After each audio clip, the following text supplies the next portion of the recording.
The brass bell over the diner door chimed a second before the front window exploded into 1,000 jagged diamonds.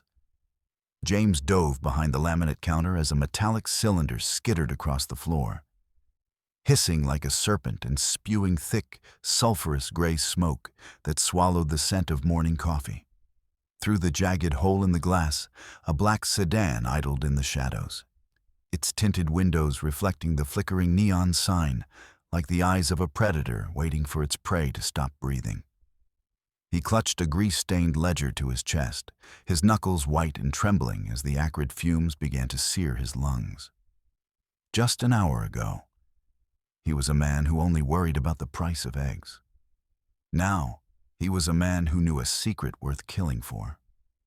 As heavy boots crunched on the broken glass, heading toward the counter, James realized the town he had called home for 70 years had just become his cage, and the people he once called friends were the ones holding the key. James Whitaker reached for the glass carafe, a familiar weight in his calloused palm. Steam curled from the spout, carrying the robust, earthy scent of dark-roasted beans. Above the door of Pine's Diner, the small brass bell let out a melodic chime, a sound that usually signaled the start of a predictable day. A draft of morning air, crisp and smelling of damp asphalt from a late-night drizzle, swept across the checkerboard floor. Old Frank was already anchored in his usual booth by the window, his movements slow as he smoothed out a wrinkled copy of the local Gazette. James stepped behind the counter, the rhythmic squeak of his boots providing a backbeat to the morning's early hum. He tilted the pot, watching the dark liquid swirl into Frank's ceramic mug. The rising heat immediately fogged the old man's thick spectacles, momentarily obscuring his weathered face. Nearby, the grill began to hiss as bacon hit the hot metal, sending a savory grease smoke into the rafters. James grabbed a checkered towel and began a methodical swipe across the laminate counter. The rhythmic click of heels signaled the arrival of Mrs. Green. James offered a sharp, brief nod in her direction as she took her place, the sound of her arrival blending with the clink of silverware against plates. James handed his stained apron to Billy, his young assistant, whose movements lacked the practiced grace of a veteran. A firm pat on the boy's shoulder served as a silent instruction to tend to the half-empty coffee pots. James shed his work vest, pulling on a clean, slightly frayed blazer that hung on a hook in the back. Stepping out, the Pine Bluff sun hit him with a sudden, blinding clarity. A spirited breeze rattled the leaves of the ancient oaks lining the square, their shadows dancing across the cracked pavement. James crossed the central plaza, his pace steady as he aimed for the heavy oak doors of City Hall. Inside, the atmosphere shifted to something sterile and oppressive, smelling of aged parchment and floor wax.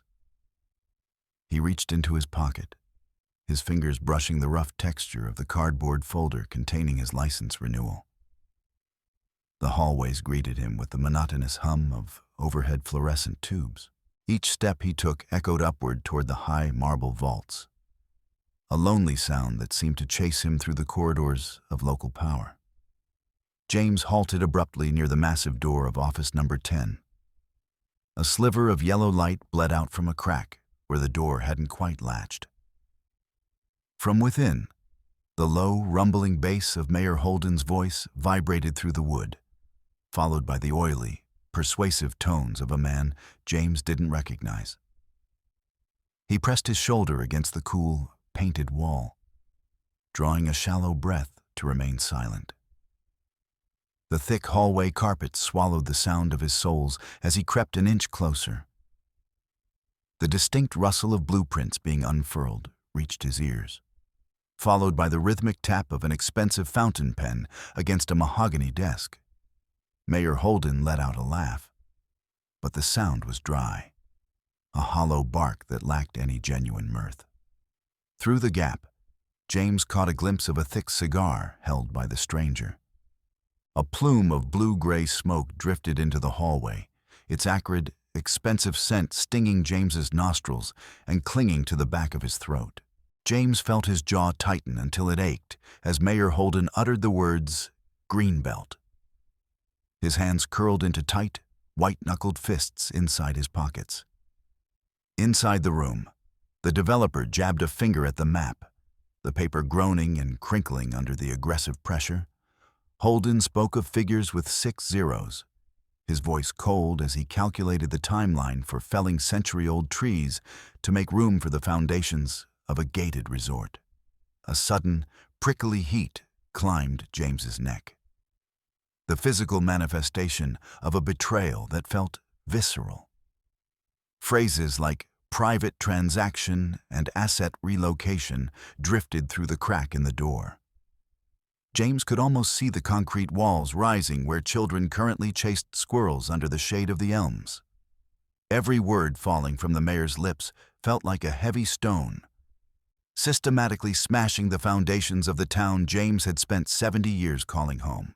James didn't knock.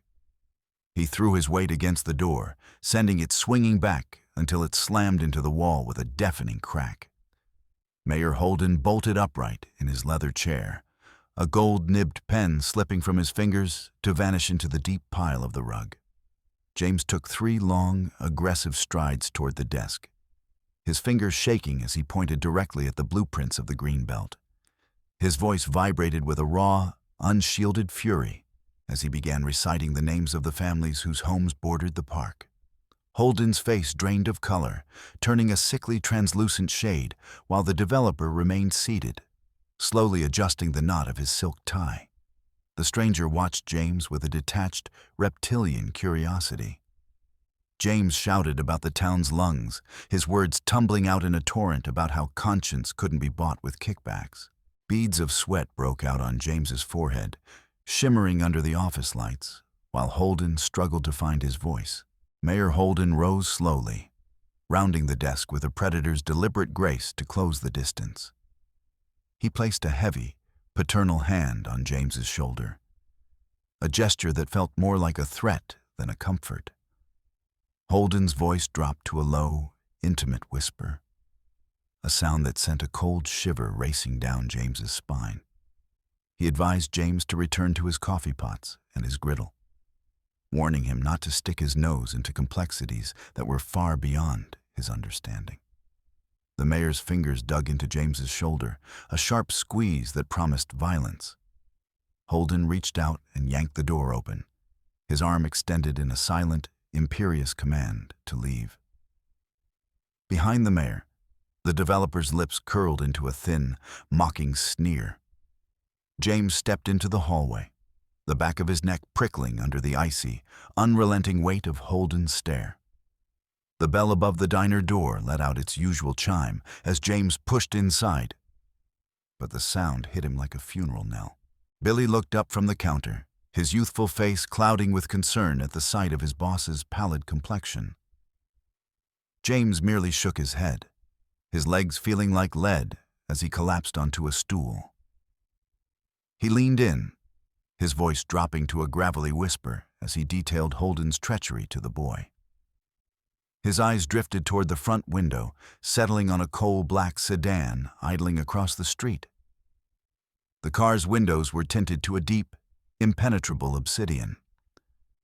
Its engine let out a low, rhythmic thrum, puffing out small, white clouds of exhaust into the afternoon air. James watched as the passenger side window slid down perhaps an inch, just enough for a pair of hidden eyes to track his every movement inside the diner. The diner door swung open with a sudden violence, admitting 2 men dressed in identical charcoal gray suits. They brought with them a scent of cheap, antiseptic cologne and a cold, professional stillness. Without removing their dark sunglasses, the strangers claimed stools directly in front of James. One of them began a rhythmic, distracting drum with his long fingers against the laminate. James set down the espresso they ordered, focusing every ounce of his will on keeping his hands from trembling. The first man remarked, his voice a flat monotone, that Pine Bluff had notoriously steep staircases. noting that the bones of 70-year-olds were famously slow to knit. The second man studied the menu with an eerie intensity, adding that accidents tended to happen when people forgot their place in the world. James said nothing, his fingers gripping the edge of the counter until the plastic bit into his skin. James watched the two gray suits disappear into the twilight, then walked to the door and slid the heavy deadbolt home long before the sun had fully set. He sent Billy home early, remaining alone in the deepening shadows of the dining room. The only light came from the buzzing neon pine sign, casting a rhythmic red glow over the booths. James pulled out a grease-stained notepad and began scratching out a list of names, people he thought might still have a spine. He sat there for hours, the shadows from the ceiling fan circling the walls like vultures. One by one, he drew thick, dark lines through names, realizing how far Holden's reach likely extended. The coffee in his mug grew cold, a thin, oily film forming on the surface. But James remained motionless. Fear was slowly being replaced by a cold, crystalline resolve. He gripped his pencil so tightly the lead snapped with a sharp, final crack. The silence of the night was shattered by the explosive scream of breaking glass. A heavy riverstone tore through the front window, followed by a rain of 1,000 shimmering shards that coated the floor like ice. Before James could even stand, a metallic cylinder skittered across the tile, hissing and spewing thick, acrid plumes of gray smoke. He scrambled upright, his throat seizing as the sharp scent of sulfur and burning chemicals filled his lungs. Through the jagged hole in the glass, he caught the retreating red glow of taillights as a car sped away. The smoke stung his eyes, forcing hot tears to track through the soot on his cheeks. A lick of orange flame caught the edge of a gingham curtain, and James lunged for the fire extinguisher. He yanked the pin with a metallic clatter, the heavy red tank vibrating in his hands as he disappeared into the billowing gray cloud. James lowered the empty extinguisher, his chest heaving as the gray powder settled over the charred remains of the front booths. The floor of the diner was a graveyard of glass that crunched with every step he took. A draft of cold night air rushed through the shattered window, swirling the remaining smoke into ghostly patterns. He reached down and picked up the stone that had started it all. It was wrapped in a piece of notebook paper with a single word scrawled in block letters: "Leave." He didn't realize he'd been cut until he saw the bright, arterial red of his blood dripping onto the white fire suppressant powder, creating a series of vivid stains. He looked out into the empty, silent street of Pine Bluff, the full scale of Holden's conspiracy finally taking shape in his mind. He gripped the handle of a push broom, the sound of the bristles scraping glass against the linoleum loud in the hollowed-out room. There was a new, grim energy in his movements, a rejection of the victimhood they wanted for him. He reached under the counter and pulled out an old battery-operated tape recorder, checking the levels with a practiced eye. The cold metal felt substantial in his palm, a weapon of a different sort. The quiet, predictable mornings of serving coffee and eggs felt like they belonged to a different man, a different century. James looked at his reflection in the remaining fragment of the window. A man who had survived a war and a lifetime of hard work. He wasn't going anywhere. James pushed through the heavy doors of the police station, the air inside smelling of stale tobacco and the metallic tang of old radiators. Sheriff Miller was slumped in his chair, the rhythmic creak of a desk fan the only sound as he flipped through a stack of paperwork. James walked directly to the desk and dropped the paper-wrapped stone onto the polished wood. The impact was a dull thud, the sharp edges of the rock digging a permanent furrow into the finish. James demanded an immediate investigation into the arson and the assault, pointing to the black soot that had worked its way deep into the creases of his knuckles. Miller didn't even look up. He continued to rhythmically work a piece of gum, his eyes fixed on a report as the wall clock ticked away the seconds of a mounting, suffocating silence. Sheriff Miller finally rose, his movements slow and mocking. He picked up the stone with 2 fingers, holding it like a piece of refuse before letting it drop into the plastic trash bin with a hollow clatter.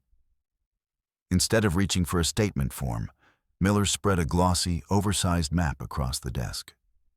Bright red lines carved through the familiar woods and hills of the town.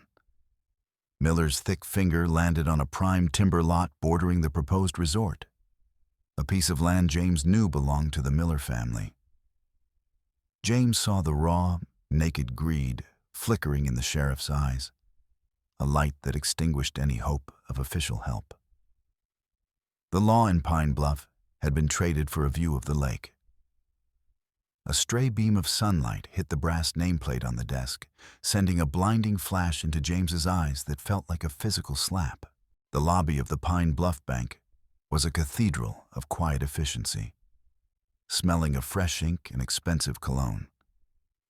Elias sat behind a thick pane of glass, his fingers trembling slightly as he shuffled a deck of municipal bonds. When James spoke of a small loan to cover the repairs to his window, Elias suddenly became fascinated by his own gold cufflinks. His voice was a dry rasp as he informed James that his credit line had been frozen. He pushed a document across the marble counter, a notice of default on the land James used as collateral for the diner. The air from the vents felt like it had been pulled from a freezer, making James's skin prickle. He looked at the fine print, the words blurring under the harsh overhead lights as he realized his oldest friend was reading from a script. Elias leaned closer to the glass, his eyes darting toward the security cameras. He whispered that the town's accounts had been moved to a private fund controlled by the mayor's office, and that the bank was now a subsidiary of the developer's interests. He slid a second folder across the marble, this one bearing the official seal of the town. Inside were papers for the voluntary sale of the diner at a fraction of its worth. Elias urged him to sign, whispering that it was the only way to get out with his life. James stared at the blank signature lines, the black ink looking like a row of teeth. In the corner of the office, a heavy-duty shredder began to whine, a sound that reminded James of a predator's growl, hungry for the history of the town. James walked back to the diner to find a strip of yellow caution tape fluttering across the entrance like a warning flag. A man in a sweat-stained blue uniform, the health inspector, was busy scraping the old permit off the doorframe. With an aggressive motion, he slapped a bright red closed notice onto the glass. James tried to approach, but the man held up a hand that reeked of industrial bleach, blocking his path. The diner now bore a stamp declaring it a public health hazard. James pointed to the broken glass and the scorch marks on the ceiling, trying to explain the vandalism. But the inspector merely clicked his clipboard shut. The sun glinted off the man's bald head, creating a halo of indifference as he turned his back on the ruins of James's livelihood. The inspector's voice was a nasal drone as he recited a list of manufactured violations. Phantom rodent infestations and a ventilation system he claimed was a fire hazard. Every word felt rehearsed, a bureaucratic hit job designed to bury the truth under a mountain of red tape. When James mentioned Mayor Holden, the inspector's face went rigid. He turned away and began taking flash photos of the foundation cracks, the light strobing against the soot-covered walls. James realized these photos would be the evidence used to condemn the building. The inspector climbed into his white van without a backward glance, leaving James standing alone among the shards. The smell of the smoke now felt like the smell of a grave. James climbed into the cab of his old pickup, the engine turning over with a pained, metallic cough. He pulled onto the highway, the tires humming against the asphalt as he headed toward the outskirts of town. In his mirror, 2 bright points of light appeared, a coal-black SUV that had materialized from the shadows of a side road. James pressed the accelerator, but the beast behind him matched his speed, closing the gap until the grille of the SUV was inches from his tailgate. The high-intensity headlights flooded his cabin, reflecting off the mirrors and searing his vision. The wind whistled through the door seals, a high-pitched scream that matched the racing of his heart. Ahead, the road narrowed into a series of treacherous curves overlooking the river gorge. A violent jolt threw James against the door as the SUV lunged forward, slamming into his rear fender. The pickup shuddered, the tires losing their grip on the rain-slicked pavement. James felt the back end swing wide, the tail of the truck hovering over the empty air of the gorge. Gravel sprayed into the abyss, the sound of it hitting the water far below lost to the roar of the wind. He fought the steering wheel, his muscles screaming as he slammed on the brakes. The cabin filled with the acrid stench of burning rubber. The truck skidded to a halt a mere inch from the edge, its front wheels turned sharply toward the road. Under the hood, a hiss of steam rose into the air, a white flag of mechanical distress. The SUV slowed, drawing level with the crippled pickup. The tinted window slid down with a silent, electric hiss. James looked over and saw the man from the diner, the one in the gray suit. The stranger didn't smile. His eyes remained hidden behind mirrored lenses that reflected James's own terrified, soot-streaked face. The man slowly raised a hand, his fingers forming the shape of a gun. He mimicked a shot, then slammed his foot on the gas. The SUV vanished into the darkness, leaving a cloud of dust and the smell of exhaust. James sat in the silence, his knees knocking together, the truck swaying slightly with every gust of wind that rose from the river. James walked into the local hardware store, the bell above the door sounding like a gunshot in the sudden silence of the room. Mr. Lawson, the owner, immediately buried his face in a ledger, refusing to acknowledge James's presence. Customers who had known James for 40 years suddenly found the labels on soup cans to be the most interesting things in the world. An old neighbor turned his cart abruptly, nearly knocking over a display of motor oil to avoid a collision. James walked down the center aisle, the air around him feeling thin and cold. The usual murmurs of the town died in his wake, replaced by a heavy, judgmental stillness. The hum of the refrigeration units was the only thing that felt honest in the room. Near the exit, Mrs. Green intercepted him, her hands white as she gripped her shopping bag. She looked over her shoulder, her eyes darting like a trapped bird's. She leaned in, the scent of peppermint candy momentarily masking the smell of fear. She whispered that Holden had called every business owner in the county. The message was clear. Anyone seen talking to James would find their own permits revoked and their contracts canceled. Her eyes were wet with a mix of pity and cowardice. She pulled away before he could respond, scurrying toward her car and leaving him standing on the dusty sidewalk. James looked at his shadow on the pavement, realizing he had become a ghost in his own town. He walked toward the central square, where the atmosphere was jarringly festive. Workers in neon vests were hammering together a massive wooden stage in front of City Hall, the sound of their mallets echoing off the buildings. Banners for Founders' Day were being strung across the street, their bright colors a mockery of the rot beneath the surface. James watched them work, realizing that the celebration was merely a countdown to the end of the green belt. He stood in the center of the square, a solitary figure against the rising tide of Holden's new world, and felt the first cold drop of a coming storm hit his cheek. James moved through the Founders' Day crowd, his head down, trying to become just another shadow among the bright summer shirts and sundresses. The air was a thick soup of fried dough, sugary cotton candy, and the occasional sharp pop of a firecracker. He felt a prickle at the base of his neck and glanced sideways. A tall man in a dark polo shirt stood motionless by the lemonade stand, his eyes hidden behind wraps. Nearby, two of Miller's deputies in matching windbreakers mirrored James's movements with predatory precision. Every time James dodged behind a group of tourists, the men stepped forward, keeping the tether tight.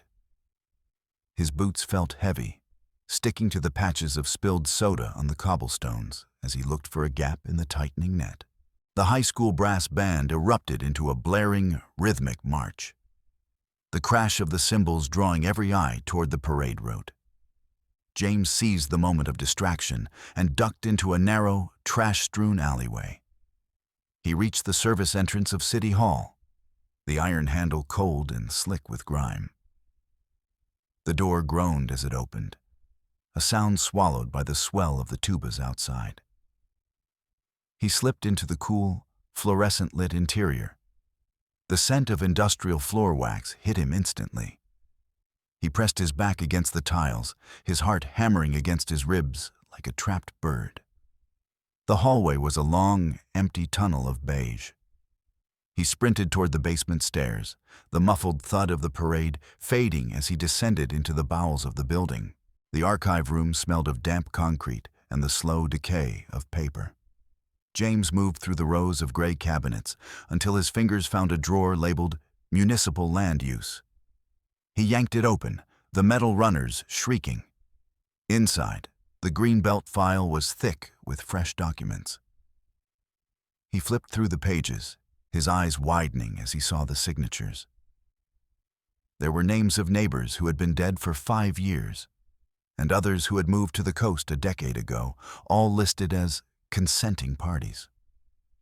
He found personal IOUs from Holden to the developers, the figures scrawled in a bold, arrogant hand. The smell of the old ink and the stale air felt like the smell of a crime scene. He clutched the papers to his chest, the physical evidence of the town's execution. A sharp, rhythmic creak echoed through the basement as the heavy archive door swung open. A massive silhouette filled the frame, the beam of a high-powered flashlight cutting through the gloom. James froze, his breath hitching as the white light swept over the shelves, eventually pinning him against the back wall. The guard's hand went to his shoulder-mounted radio, the burst of static loud as a gunshot in the small room. James watched the man's thumb hover over the call button, the leather of his holster creaking as he shifted his weight. The guard's eyes went wide as he recognized the face of the man that the entire department had been told to watch for. James didn't wait for the call to go through. He lunged, swinging the heavy cardboard file folder with everything he had. The edge caught the guard across the jaw with a sickening thud. The radio clattered to the floor, sliding into the darkness. James didn't look back. He dove into a narrow maintenance tunnel lined with scalding steam pipes. The sound of shouting and the heavy rhythm of boots hit the stairs behind him. The air in the tunnel was a humid, suffocating haze. James's shoulder brushed a valve, sending a hiss of white steam into the path of his pursuers. He ran toward a small, grimy window at the far end, the echoes of the guard's shouts multiplying against the brickwork. He kicked the window frame out and tumbled onto a heap of discarded cardboard and festive bunting.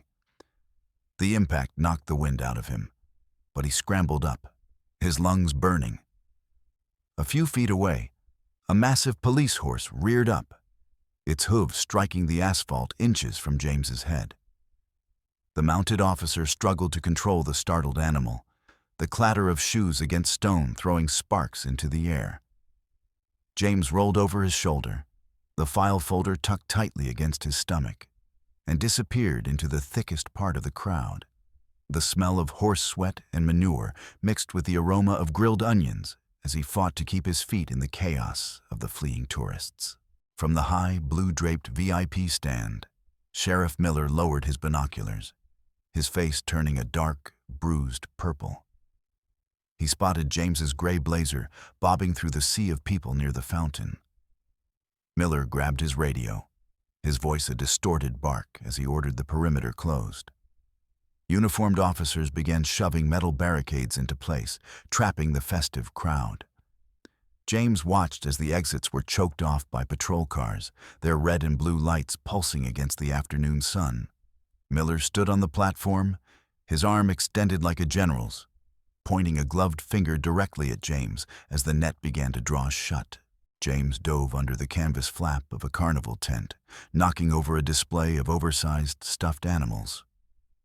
The owner's shout was lost to the wind as James squeezed between a bouncy castle and a generator truck. His breath came in ragged, shallow gasps, his vision blurring with salt and sweat. He used the brightly painted plywood signs as cover, ducking behind a test your strength machine as a pair of deputies ran past. A child's balloon popped nearby, the sound making James jump.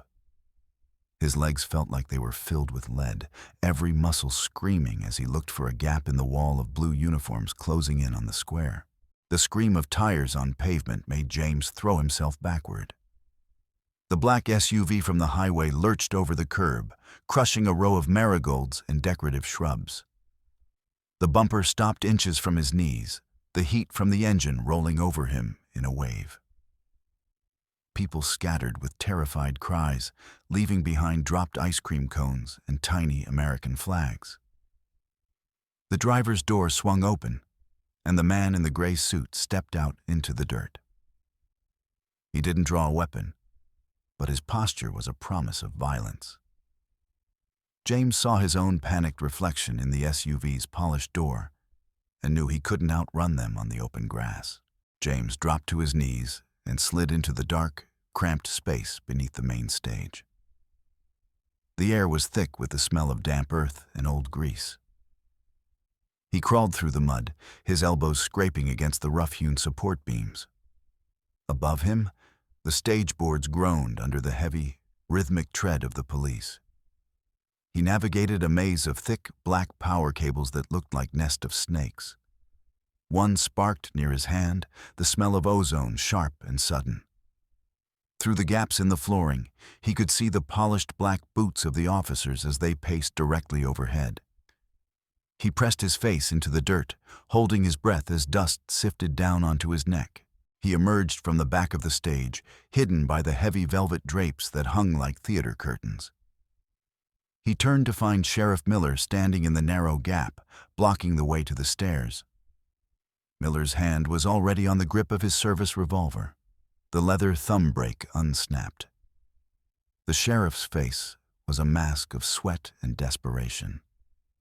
James clutched the folder to his chest, the cardboard damp with his own perspiration. The two men stood 3 feet apart, caught in the harsh glare of the stage lights reflecting off the back of the curtain. Miller's chest heaved, his fingers twitching against the checkered grip of his gun as he prepared to draw. James remained motionless in the shadow of the curtain, the documents a heavy weight against his ribs. Just beyond the fabric, Mayor Holden's voice boomed through the speakers, talking about progress and the future of Pine Bluff. The sound was so loud, it made the very floorboards under James's feet vibrate. Holden was mid-sentence, his arms spread wide as he basked in the orchestrated applause of the front rows. James looked at the edge of the curtain, then at the desperate man with the gun, and realized he had only one chance to step into the light before the town went dark forever. James exploded from the shadows, like a man shot from a cannon. His boots hit the stage with a thunderous rhythm that the microphones picked up and amplified throughout the square. Mayor Holden's rehearsed smile vanished, his mouth hanging open as James collided with him. The impact sent the mayor stumbling back, his hands grasping at the air for a balance he couldn't find. The microphone stand let out a piercing, electronic shriek as James grabbed it, his ragged, hot breath hitting the metal mesh like a physical blow. The scent of soot and old grease from James's clothes hit the front row, a stark contrast to the expensive cologne Holden had been radiating. The crowd's confused murmur rose into a roar of shock as James took center stage. James yanked the documents from the folder, the papers snapping and popping in the afternoon breeze. He thrust the sheets toward the lenses of the local news cameras, forcing the operators to frantically adjust their focus. His voice, a raw and jagged rasp, tore through Holden's stuttered protests. He shouted the names of the dead men whose signatures sat on the contracts, his words amplified into every corner of the plaza. He pointed to the forged seals, the white paper glaring under the sun. Holden tried to grab the sheets, his face a mask of panicked rage, but James shoved the man's hand away. He began reciting the bribes, the numbers falling like hammer blows, while the soot on his forehead made him look like a ghost returned for vengeance. Sheriff Miller lunged onto the stage, the boards groaning under his massive frame. His hand, smelling of gun oil and sweat, clamped around James's throat, cutting off the old man's words mid-sentence.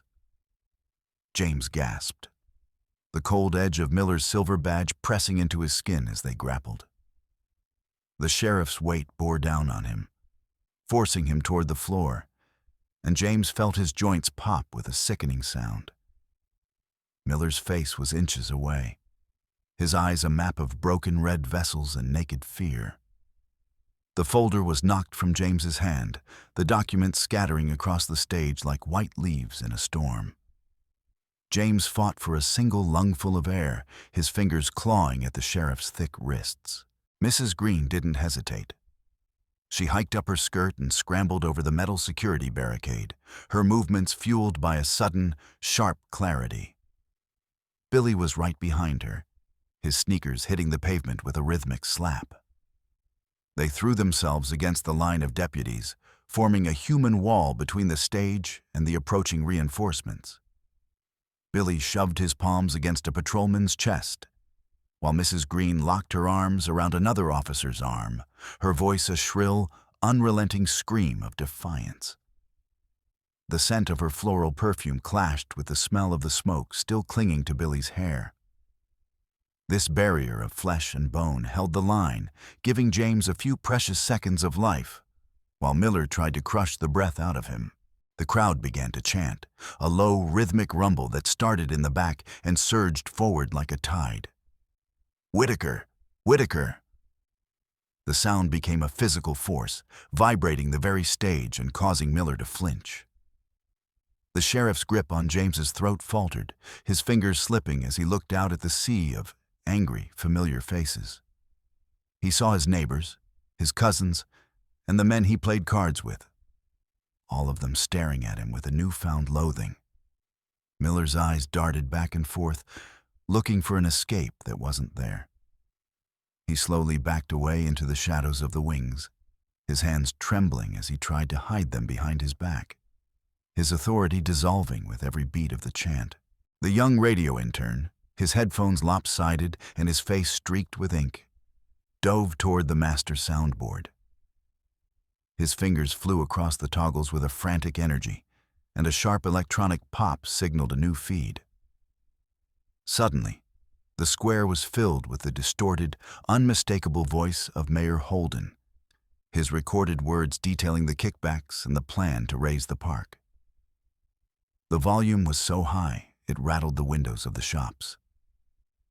The crowd went silent, every head tilting back to listen to the confession echoing off the brick walls.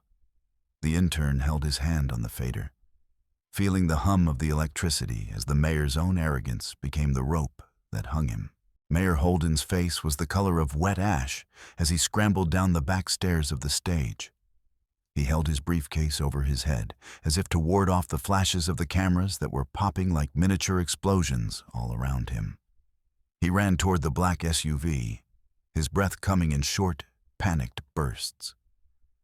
The roar of the crowd followed him, a wall of sound that seemed to push him toward the curb. He yanked at the door handle of the SUV, but it remained locked. Inside, the developer was frantically hitting buttons, his own face a mask of terror. Holden pounded on the tinted glass, leaving sweaty, smeared handprints on the obsidian surface as he begged to be let in. Two white sedans with federal markings screamed around the corner, their sirens a high-pitched yelp that cut through the chaos.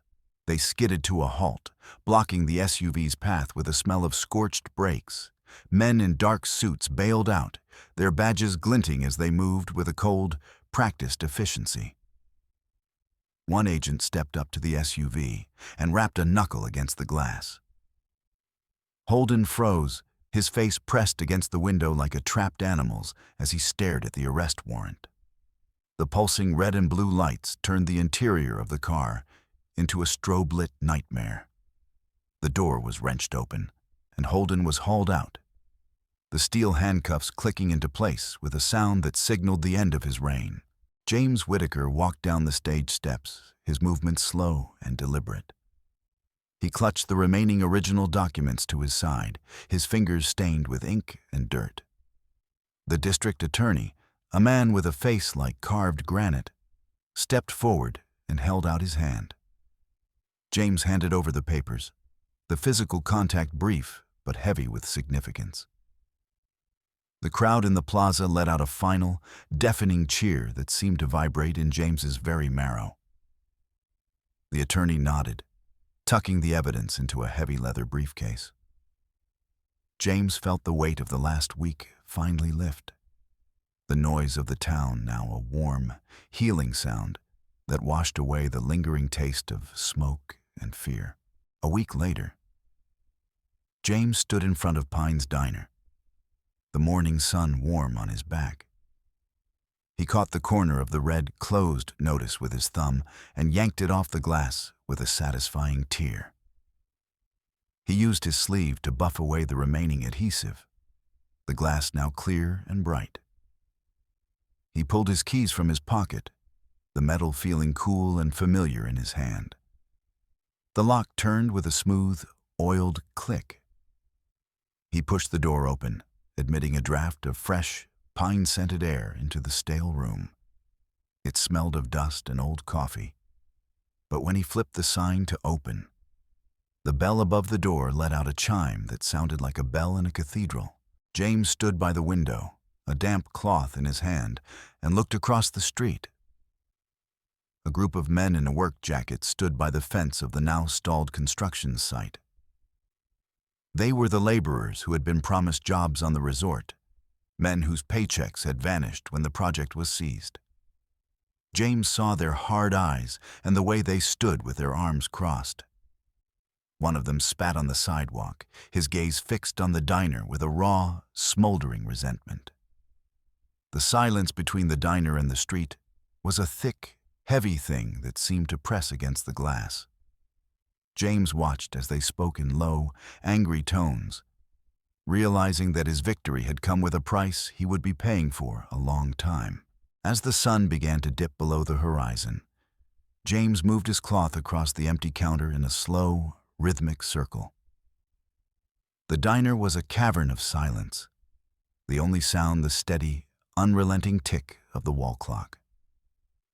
He looked out the window one last time. In the gathering twilight, the ancient oaks of the green belt swayed in the wind, their leaves a deep, vibrant emerald against the darkening sky. The park was safe, but the stools at his counter were empty, and the town he had saved felt like a place he no longer recognized. He stood in the shadows of his own creation, watching the trees, knowing that while the land was preserved, the heart of the town had been forever changed.